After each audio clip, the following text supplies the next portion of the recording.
Hi guys, Luke Jones back for Darts Mad. This week I'm thrilled to be joined with Hollywood Chris Dobey. How are you, Chris?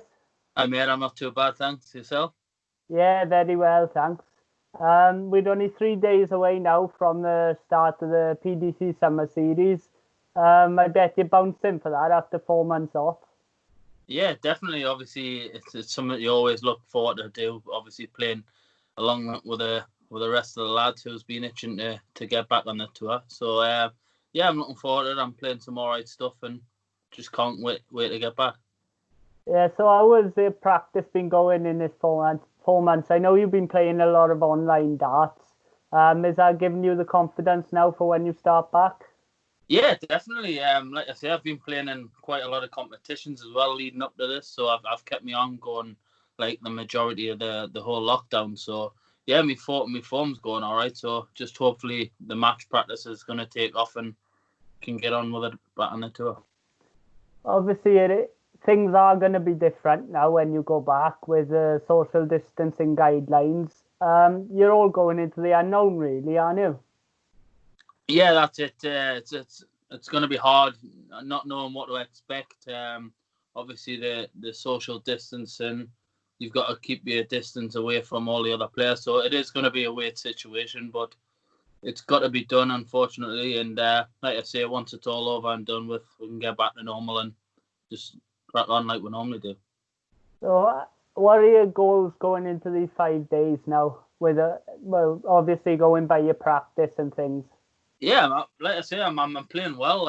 I'm full of confidence. Obviously, the two Euro tours that I've qualified for were scheduled to be before the match play, but obviously, unfortunately, due to the circumstances, it's been pushed back, and obviously they're not going towards the match play. So I think I'm gonna have to win at least one of these and have a couple of deep runs in the other four events to get myself qualified. So I'm looking forward to do so, and hopefully they all flow well. Yeah, and obviously you are coming into this year off the back of the breakthrough year for you, really. You got two major semi-finals. You reached your first Euro Tour final. Yeah, so the first semi-final you came up against. I've gone blank a minute. You came up against MVG in the World Grand Prix. Yeah. You obviously lost 4-0, but what did you take away from that game? To be honest, after the game, I think for at least an hour or so after, I was pretty much gutted, to be fair, because I think in those 4 sets, I probably could have had at least two of them, definitely. Yeah. I was 2-0 up in 2 sets in a row. I should have killed them off and obviously lost both of them, and then it was a big thing to do, and I gave myself too much to do, and obviously lost 4-0. But the experience of reaching my first semi-final kicked us on to the next one. What you're going to look at, obviously, I played Gezi in the Players Championship semi-final. So yeah, give us that confidence to just step up again and continue the form, and I think it went in the right direction.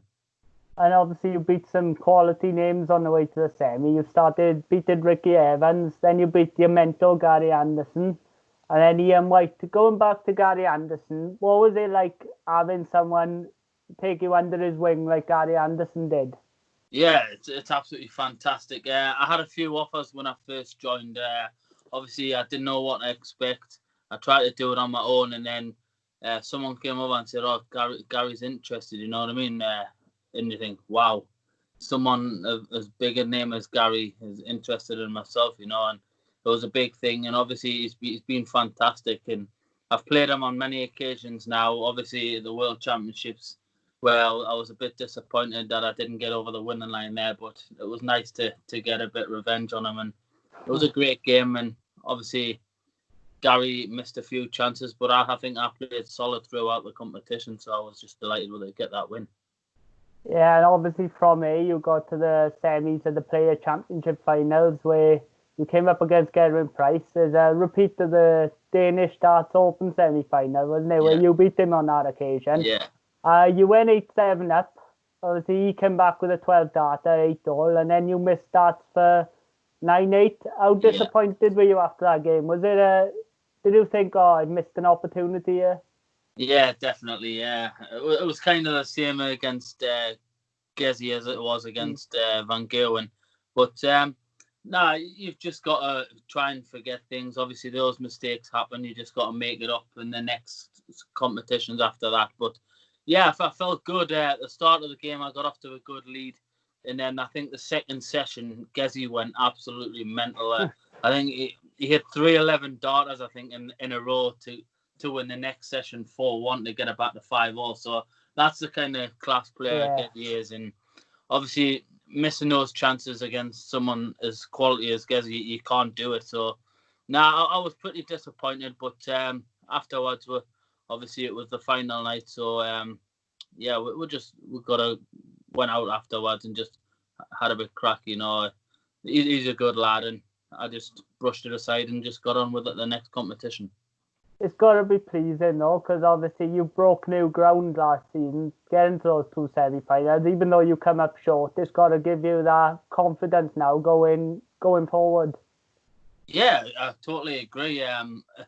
It's given us that next step forward, proves that I can do it. It's just taking that next step forward, getting to a final, and possibly winning my first title. I think that's all I'm missing is a title. So fingers crossed. That was one of my targets this year. It might be delayed a little bit, obviously, with the circumstances that it is. But I'm hoping to still get my first title and push myself away into that top 16 this year. And obviously, let's not forget, you came off the back of that World Championship where you had that belting game against Gary. It's like 28-180s between you. Yeah. Something ridiculous like that. Yeah. And then it was Gary then who pulled out to the Premier League, which gave you that opportunity in front of your home crowd in Newcastle as a challenger. What was that like for you? Because you had everyone behind you. You came out to your Newcastle song. Yeah. What was that like? Oh, that was a dream. Obviously, playing in front of a local crowd, you don't get that very often, and obviously, I've witnessed it playing in the likes of the European tours in Germany, where I've been booed because I'm playing one of the local Germans. I played Fallon at the World Championships. Yeah. Obviously, the fans wanted to see Fallon do well, so it was expected. But not to play in front of a home crowd of that many, and they're singing "He's one of our own." It's absolutely fantastic, and that was probably the best atmosphere I've played in. And obviously, you went 5-1 up. You didn't get the result. You were 6-all, but you must have come away with that absolutely buzzing. And do you think that set you up for the year you had then? Yeah, of course. Obviously, being 5-1 up, you said obviously I didn't kill the game off, and I learned from that. I took a lot of positive feedback after that game. I've watched it back so many times, and yeah, I'm like going in the right direction now. I've started trying to like get over that line and killing games off from big leads. I've done it in the past where I've been 5-1 up or 5-0 up when I've lost the game 6-5. And you're thinking, how can you like get over that winning line? But I've learned to do that now, and hopefully it's the only way is up from here. Yeah, you touched on it there. In the World Championship, you came up against Fallon Sherrock in the last 16. Everyone was against you. What was it like playing Fallon? Because she broke new ground. She beat, obviously, Ted in the first round, Mensa Sulovich in the second round. And then she went 1-0 and 2-1 up against you, I think, didn't she? Yeah, she did. She was absolutely fantastic the whole competition. I was actually out in the crowd when she played Ted. The atmosphere was absolutely fantastic.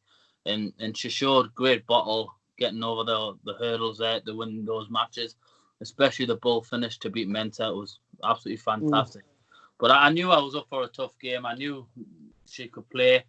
And it was the test I wanted and the test I got, and I think it brought the best out of me as well.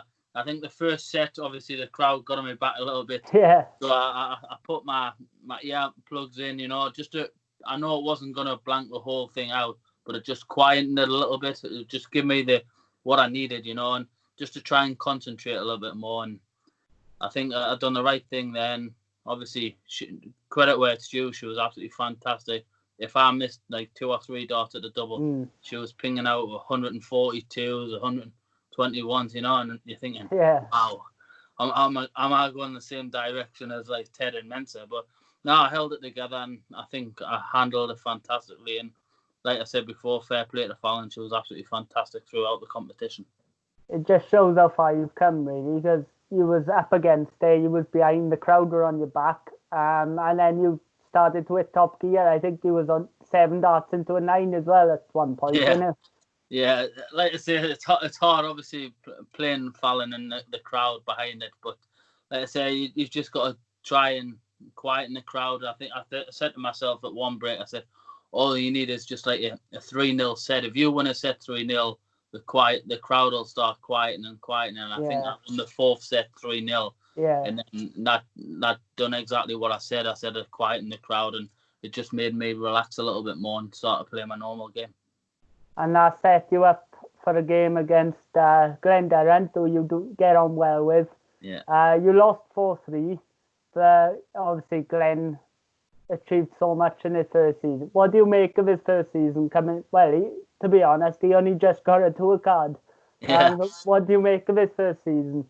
Yeah, he's had a fantastic year. Obviously, straight into the Premier League as well, which is a massive test. Obviously, I knew, obviously, from knowing Glenn for a while, I knew he could go straight in and handle it well. And just look at him, he's top of the league, But no, his first year was absolutely fantastic. I think the Blackpool semi-final, he made another semi-final, the Grand Prix with myself, and he's just had a phenomenal year. He's won a few competitions as well. So yeah, he's done great. He deserves to be where he is at the minute, and I think top 16 now in a year and a few months, and it's absolutely fantastic. But yeah, the game against him now, I've played him 3 times on the tour now, and I haven't won one yet. But I think I lost with 106 average against him on one of the pro tours. I think I played him in Gibraltar. I was 5-2 up, lost 6-5, and then again in the Worlds where I felt I probably should have beat him at the Worlds as well. Yeah. The only set I didn't really deserve to win was the last one where he blew us away 3-0 in the last set to win the match. But now we've had some great games. We're good friends, and obviously he got a job to do on the board, and off the board we're great friends. Obviously you touched on his match play semi-final there. In the last 16, I think it was, he played Michael van Gerwen. I know I was there and you was there. Yeah. That was the best atmosphere I've ever seen at the end of that game. They were singing his name, and it was unbelievable. Yeah, obviously, like you say, he deserved to go all the way there. He was absolutely fantastic.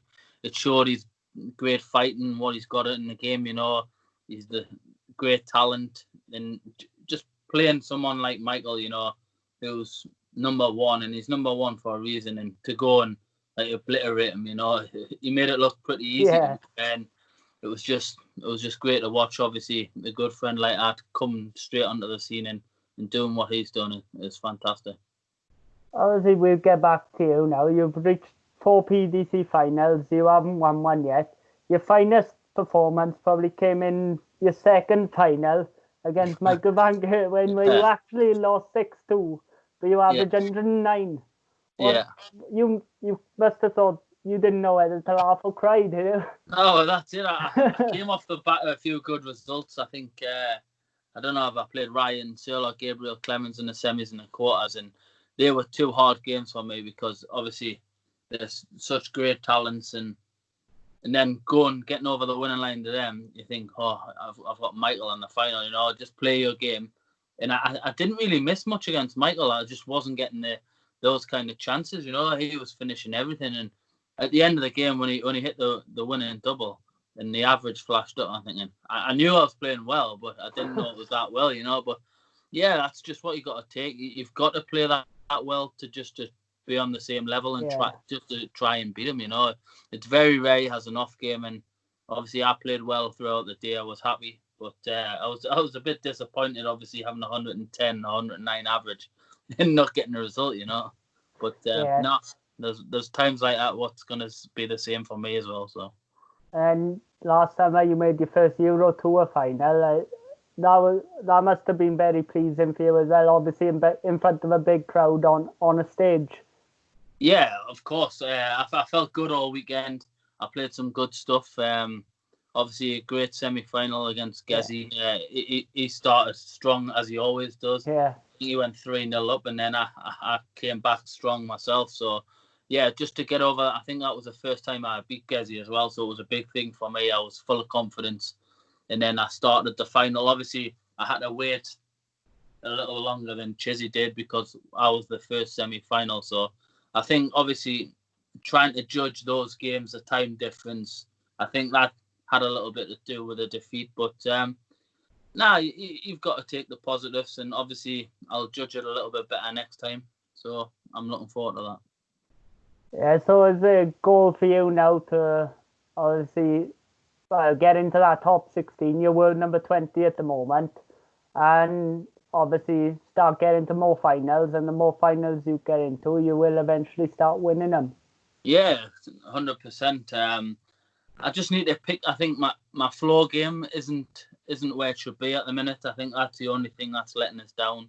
Once I start getting my floor game back, because I think the first or second year on the tour, I was pretty consistent on the floor. I was winning my board quite regular, and that's what I haven't been doing as late. I've been getting like second rounds, and I've won the odd board this year, the last year or so, you know.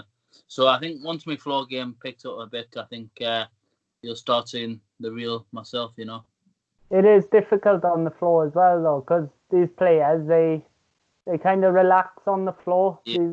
A lot of players, some players struggle, but a lot of people relax, and that's why you're seeing these massive averages from so many players now.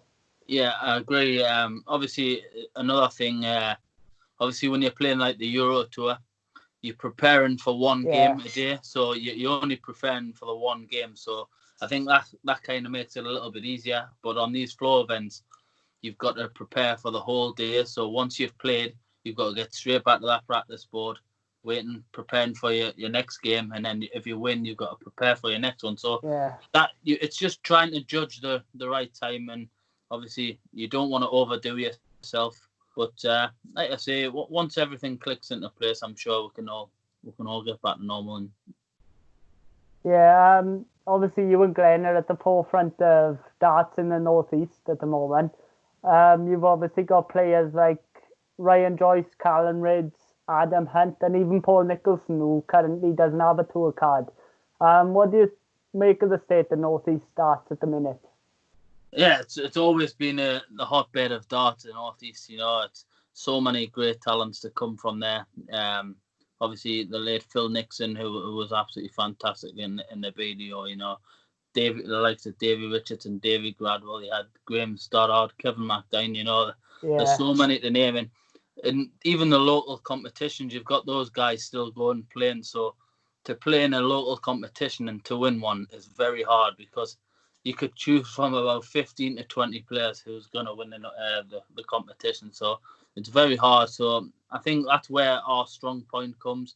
If we're playing in competitions like every weekend when we're not on the tour, you know, and then going back to the tour, we're still getting good practice because you're coming up against such good players as well. So yeah, it's always in a hot bed of darts. So yeah, I'm looking forward to getting back and producing what I've been practicing around at home back on the tour, and preferring myself along with the rest of the big lads. And are we going to see your dad going to Q school if it happens in January? Yeah, I'm hoping so, but it's hard to twist his arm. You know, he keeps seeing these interviews and he says, "Just leave us out of it. I don't want to big us up." But we'll see. Yeah, I'm still hoping in the next year or so that he will give it at least one crack. I've heard pros saying how good of a player he is. How big was it having someone like that around you when he was up and coming? Yeah, it's always a big help. But when I first started, I had to do my own thing. He wouldn't tell us what to go for. You know, I had to do it all myself because he didn't want to bring us on. You know, and obviously it made us better for that. I had to learn everything myself. But obviously we went to a lot of competitions. We played doubles together and whatnot. So yeah, it's always great to have someone to look up to like that who's won quite a lot in the game as well. So. Yeah, right. I'm gonna leave it with one last question, because I know you want to go watch Newcastle West Ham game. I ask everyone this. Who are your top 5 greatest players of all time, going from number 5 down to number 1? Greatest players of all time. Possibly, I would say Dennis Priestley, number 5.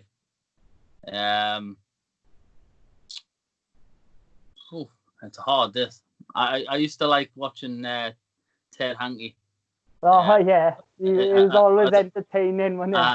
As a kid, I think obviously watching the Lakeside, it was great. So I'll put him number 4. Number 3 would have to be Steve Beaton. Obviously, he's my idol, and he's absolutely fantastic. And he's never aged. Yeah, that's it. Obviously, Michael Van Gerwen, number 2. Obviously, what he's done for the game the last few years, he's been on top form, and number 1's got to be Phil Taylor. Obviously myself, luckily to get to play him in his last World Championships. Yeah, it was a big thing. But obviously, I would probably it would be Raymond van Barneveld as well. Just I think maybe he's 5 or 6. Because he's another legend. He's absolutely done fantastic, and he's made darts in Holland. Obviously before the likes of Michael and that. So it would be hard not to class him in that. So and obviously Gary as well. Yeah, obviously Gary, but I've knew him for a while, and obviously he's played in local stuff. He's done fantastic himself, but like I say, it would be a bit biased if I ever had. That's a fair point. Thanks for joining me, Chris. No problem. It's been a massive honour. I've admired you for a long time. I wish you all the luck now going forward. Hopefully you can pick up a title in the next week, and hopefully we'll see you in more big finals. Yeah, fingers crossed, mate. Thanks very much. It's great to be here. Chris. Cheers, mate. Thank you very much. Mate. Bye. Bye.